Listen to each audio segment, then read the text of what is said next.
Hello students, welcome back to the channel. आज के lecture में हम पढ़ने वाले हैं refraction of light 10.3। Light seems to travel along straight line paths in the transparent medium. What happens when light enters from one transparent medium to another? Does it still move along a straight line path or change its direction? We shall recall some of our day-to-day experiences. So ये कुछ नहीं है, इस paragraph में सिर्फ और सिर्फ आपसे इतना पूछा गया है कि क्या आपने कभी दो ट्रांसपेरेंट मीडियम से किसी लाइन को स्ट्रेट पाथ पे जाते हुए देखा है? तो सिर्फ इतनी सी बात पूछी है। नेक्स्ट पैराग्राफ में बात करते हैं। You might have observed that the bottom of the tank or a pond containing water appears to be raised. Similarly, when a thick glass slab is placed over some printed matter, the matter appears raised when viewed through the glass slab. Why does that happen? Have you ever seen a pencil partly immersed in water in a glass tumbler? तो अब यहाँ पे हमें कुछ examples दिए हुए हैं। यहाँ एग्जाम्पल्स में हमें सबसे पहले तो दिया है कि एक टैंक है या फिर एक पॉन्ड है, उसके बॉटम में हमें कुछ चीजें जो हैं वो राइज होते हुए दिखाई देती है। राइज इन द सेंस कि वो रेज्ड अप हमें दिखाई देती है। फॉर एग्जाम्पल, अगर उसमें कोई कॉइन होगा या फिर उसमें कोई मार्बल का पीस होगा तो वो हमें रेज्ड दिखाई देगा। तो अगर हम सिमिलरली बात करें ग्लास स्लैब की, तो आप लोगों ने कभी ऐसा एक्सपीरियंस किया होगा मे बी कि कि आप किसी शॉप में गए हैं या फिर आपके घर के अंदर ही कोई ग्लास स्लैब है जिसके नीचे एक विजिटिंग कार्ड रखा है। तो वो जो विजिटिंग कार्ड होता है वो हमें थोड़ा सा रेज्ड नजर आता है। या फिर ये वाला एग्जाम्पल तो आप लोगों ने पक्का ही या तो आप लोगों ने देखा होगा या फिर आपने कभी बुक्स में पढ़ा होगा कि एक जो ग्लास का टम्बलर है उसमें वाटर है एंड उसमें एक पेंसिल भी है।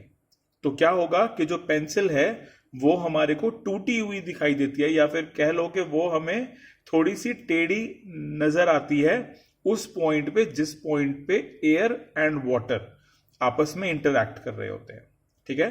So you might have observe that a lemon kept in water in a glass tumbler appears to be bigger than its actual size when viewed from the sides.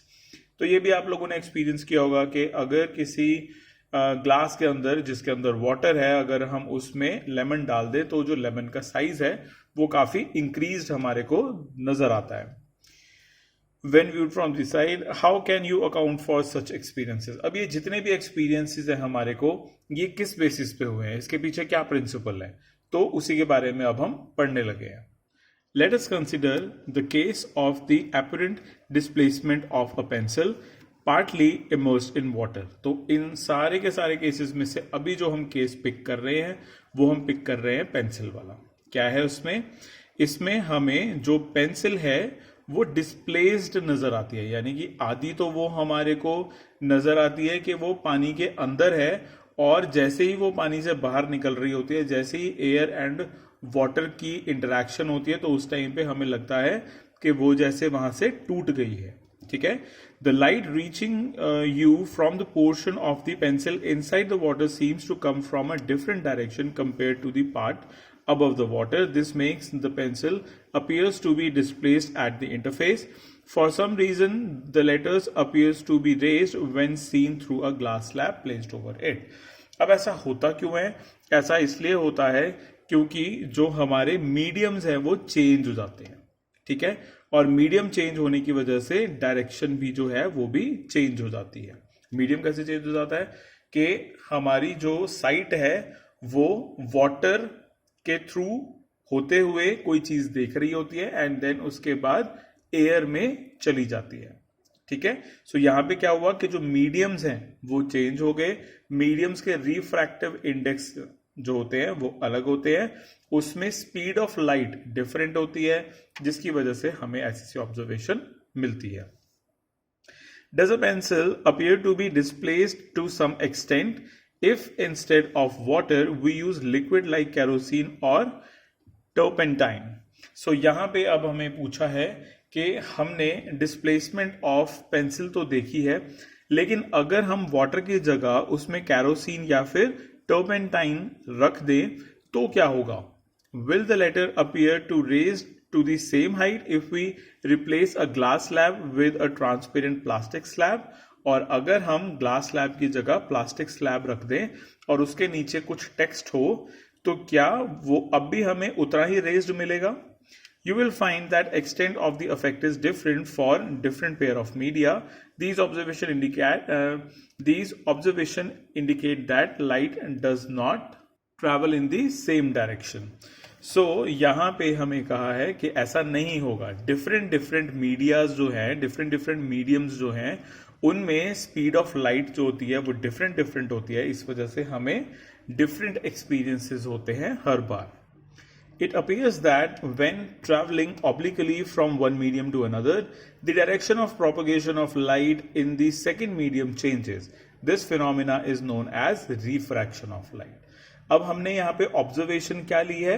Observation हमने ये ली है कि अगर एक रे ऑफ लाइट जैसे ही travel करती है from one medium to another, ठीक है, तो उस सेकेंड मीडियम में डायरेक्शन ऑफ प्रोपोगेशन चेंज हो जाता है.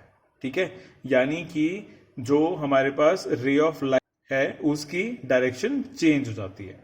So let us understand this phenomena further by doing few activities. अब स्टूडेंट्स आप लोगों को यहाँ पे एक्टिविटीज दी हुई है 10.7, 10.8 एंड 10.9.